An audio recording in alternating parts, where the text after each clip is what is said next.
Sa kasamtangan ga i-develop kini sa local government unit aron mamahimong usa ka ecotourism site. Gani, usa pa daw ka tuig kini nagsugod nga pag-develop sa lugar. Apan kung tan-awon daw makaingon kita nga palangga gyud kini nga proyekto sa gobyerno tungod sa kapaspas sa trabaho dinhi. Apandungan pod sa pagbuhat ni ini, napadaplin ang lumadnong katungod sa atong magisuon sa sote. Sa matag sa lapi nga kitaon dinhi gikan sa mga turista nga gabisita, wala gyud daw bisan sentimo ang napaingon sa tribo. Gani kuno sa pagsugod pa lang, wala natagda ang mga lumad dinhi. Nga base sa kasaysayan ug balaod, mao ang tinuod nga nanag-iya sa dapit. Si Dato Tinuy-an gipangalan mismo sa waterfalls, ug mao ang gitahasan sa iyang mga ginikanan sa pagdumala sa dapit. Ang Tinuy-an, ako'y gipangalan. Sa una, ang ako ang ginikanan, gipangmana nga isip tigdumala sa Tinuy-an. Pag-abot sa panahon isip ancestral dominklin, kadtong ako ang amahan isip retire na sa mga tribo. Ang ikabili niya nga istorya sa kadtong panahon pa sa panamin, ang ingon sa ako ang amahan, ako dili na ko kakaya, ihatag na ako sa ako ang anak. Busa inana na lamang kasakit alang kanila ang nahitabo ug kasamtangan nga kahimtang sa dapit nga sagrado sa ilang kultura. Gikan pa sa una hantod karon, walay nabanggit nga tribo nga ilahang sanghidon. Kamu gani karon, gikan mo didto gikan sa mga goy hantod na niabot sa Tinuy-an, naabay nakit-an ninyo nga naong sa mga tribo. Way nakit-an ninyo nga mga tribo. Ang nakit-an ninyo didto nga mga naong sa city councilor, mayor, gobernador. Gilutos nila ang tribo. Kaysa ilaha, diri sa mua sa Bislig, ang klaro, diri sa mua sa Bislig, ang tribo, pinakawala yun grado sa ilahang huna-huna. Dili nila marespeto. Nahibalo sila sa tribo. Nahibalo sila sa kultura. Pero, ang ilang gikuha, ang katungod sa tribo, gikuha nila. Sila, dunay katungkod pagdibilap ug unsa ilahang madibilap. Mauna ang nahitabo sa Tinuy-an. Napaambit pod kanamo ni Dato Sungkuan ang hugot nga pag-alima nila sa ilang dapit nga sila na mismo ang nangamot sa pagprotektar. Kana tungod lang gid sa mo ang sumusunod tanan nga henerasyon namo. Maura na. Kay sa unang panahon wala nga mong ginikanan mga kaluluhan namo nang naging ani sa posisyon wala. Kay maulog-ulugan ra sila dalan ra sila mga kuwanon sa diha nga madala sa ilaha. Dili gid mi mosugot nga kanang makuan pa mi masudlan pa mi og kapitalista parehaning karon nga gidaylogan gahapon nga wala diha gid mismo si mayor. Amo nang gituyo namo pag-organize ani nga mo ang bagani nga maproteksyonan gyud tanan amo ang kalasangan clean. Uban sa ilang mga ancestral guard o bagani, padayon nilang giampingan ang ilang teritoryo batok sa mga adunay intensyon nga mopasipala ni ini.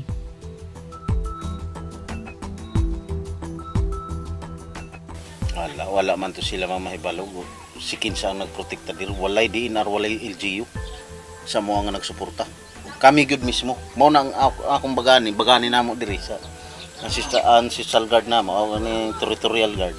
Mo na nga bisag unsa orasa makamog gud na sila, bisag unsa pa ka importante diri ang mga kalihukan, ako na ipalakaw kay tungod lang pag tuyok sa area nga dili masudlan ba sa mga daw ingon pa nato sa mga dautan mga elemento gibali ba nga mga kuan nga makadaot sa amoa.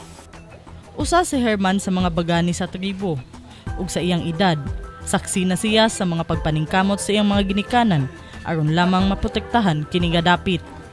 Sa akong nakita, isip sa ako alang, mas gusto pa na ako na mas mulabaw pa sa ilahang pagproteher sa among yutang kabiling. Sa karon mo medyo gipit pa kami sa karon na panahon kay mismo gani sa among leader murag lisod yun, naglisod mi sa among panginabuhi ana.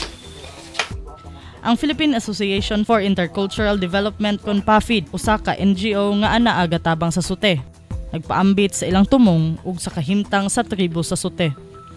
Ang PAFID mon good kay usa ka organisasyon nga ang main jud niya nga tumong kay ang makatabang sa tribo. So nagsudod ang PAFID para sa security sa land tenure.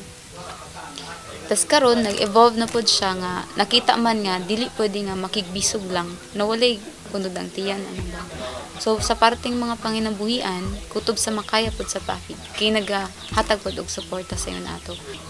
Lisod dili lang tungod kay lisod ang panginabuhian nga kanang lisod sila pangitag pagkaon ug kanang panggasto sa mga panginahanglan. Lisod tungod kay ang ginatuuhan nila nga ilaha nga yutang kabiling nga ginatawag kay wala ginaila sa kadaghanan nga ilaha. Daghan sila naagian bag-o pa mi nag-ila. Sa kato nga punto ang paglaom ba lisod na pangitaon, paglaom kanang trust nga ginatawag kay lisod na kay pangitaon sa ilaha. Pero sa karon ang nakaayo lang noon maklaro nimo sa ilaha na mas confident na sila ba na mas kabalo na sila ba kung unsaon nila pagposisyon. Ug sa kakomplikado sa trabaho isip researcher nga magtrabaho diha sa mga lumad. Wala namo mapugni nga ipangutana kung anong kiniman ang iyang gipili nga trabaho. Simple lang, tungod lang sa tanaw nako kay mo ni ang naipulos ba nga trabaho. I mean daghan maglaing trabaho na makita nimo ka ng importance sa na impact. Pero mo manggod niya ang feeling nako na dako nga impact ba. Kung asa ang naita kong impact nganong dili dito man ka mas kinahanglan ana lang.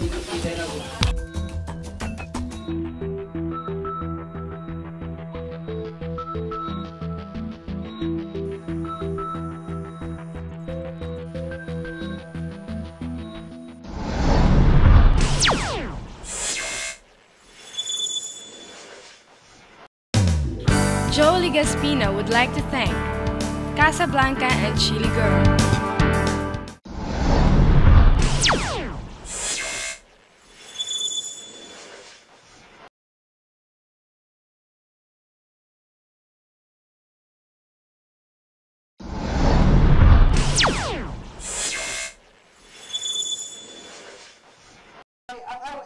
Nailapod namo si Dato Anilao Marte, IP rights advocate. Nagpaambit pod sa iyang mga kasinatian sa dugay na niyang pagtabang sa sama niyang lumad. Ang pagtanaw sa imo, ang pagtahod sa imo as peoples, dili ang pagtanaw as pobre nga tribo. Kay kumutok about tribe karon ang pagtanaw pobre, makaluluoy, ulyamot, makalilimos. Sakit biya lugar siya sa kanabang sakit sa paminawon nga. Ikaw na gani ang hikawan, ikaw na ang gikawatan. Ubos pa ang pagtanaw sa imo, makalilimos ka pa sa imong kaugalingong teritoryo. Pero it's also a challenge. Awakening nga kinahanglan mapukaw ang mga leader sa Mindanao. Kung gusto nato lugar nga magmadaugon ang atong paglihok nga naang katong genuine nga recognition sa ato, then kinahanglan ta mag-usa as peoples. Ug alang sa iya, dako kaayo kini nga hagit dili lang sa tribo dinhi sa Sute, apan apil na usab ang tribo sa tibuok Mindanao. Actually ang issue sa indigenous people halos pari-pari man ang issue lugar nga giatubang sa Mindanao nga indigenous people. Labi na sa katong iskutanan sa tenurial rights, sa iskutanan sa ancestral domain. Ang mga issue diha labi na sa katong management sa resources. Diha ang dako karon nga problema nga nakita ba nga hangtod karon lugar nga mas kinahanglan lugar recognition sa ilang katungod. Pero diha sa iskutanan sa pagmanage sa ilang natural resources mas nahikawan pagyapon. Daghan ang balaod lugar ba nga nakasapaw diya sa katong iskutanan sa katungod nila labi na sa pagmanage sa ilang resources. So hangtod nga kani nga mga balaod dili makita nga nakasapaw magpadayon lugar tong gitawag nato nga development aggression. Actually ang nagdala sa development aggression is ang ato mga balaod nun nga diin mas gi-encourage ba ang katong exploitation sa natural resources nya ang tanan nga mga resources is declared man sa lugar as ancestral domain. Busa ilang gisulong ang usa ka memorandum of agreement kun MOA tali sa local government sa Bislig aron ilhon usab ang katungod sa tribo sa pagdumala sa Tinuyan Falls. ug sa amoa ug unsay plano sa gobyerno, kami dili nila unahan. Respetuhon ni. Kaya ang Tinoy-an Falls wala man na gihimo sa gobyerno. Ang ngalan sa Tinoy-an Falls nagpasikan na gikan sa tribo. Unya ang tribo mo ay nagproteksyon sa ngalan sa Tinoy-an. Unya ang tanan sa mga naggunit sa pangagamhanan ang ilahang gigamit nga Tinoy-an amoa. Kami ang nagngalan. Unya silang mo gamit. Kung saon na mo nila.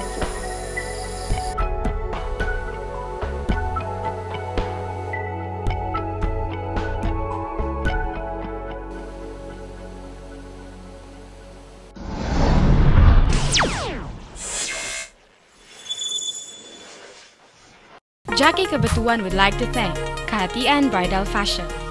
Isha Karon's hosts and reporters would like to thank Tina's Beauty and Body Skincare Clinic for their facial care.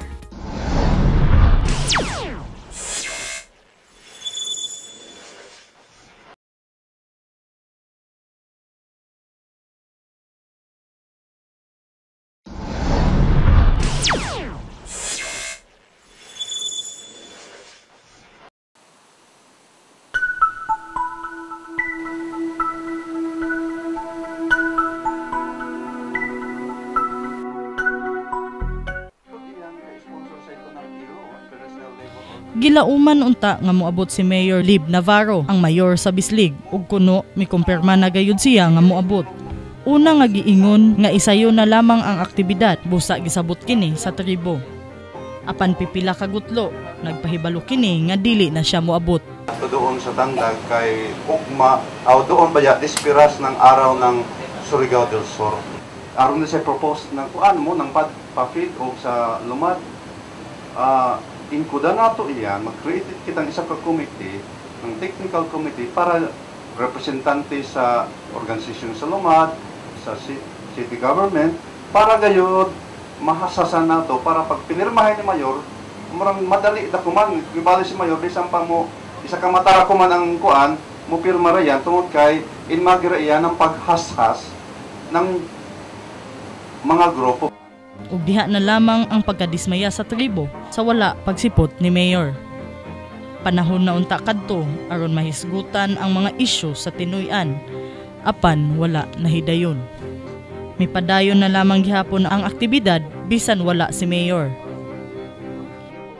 Didto na desisyonan ang pagmugna sa Technical Working Group aron pagsusi gayud og maayo ani nga isyu. Ug kani nga lakang daw taas gayud ang panahon nga daganan. Ang hisgutan sa Tinoy-an Falls dili mahitungod sa kwarta nga makita niini. Usa kini kahisgutan sa mga tawo nga nakiglimbasog aron dili mapanamastamasan ang lugar nga dako ug kalabutan sa ilang pagkasila. Kultura. Kini mao ang kalag sa atong pagkakita.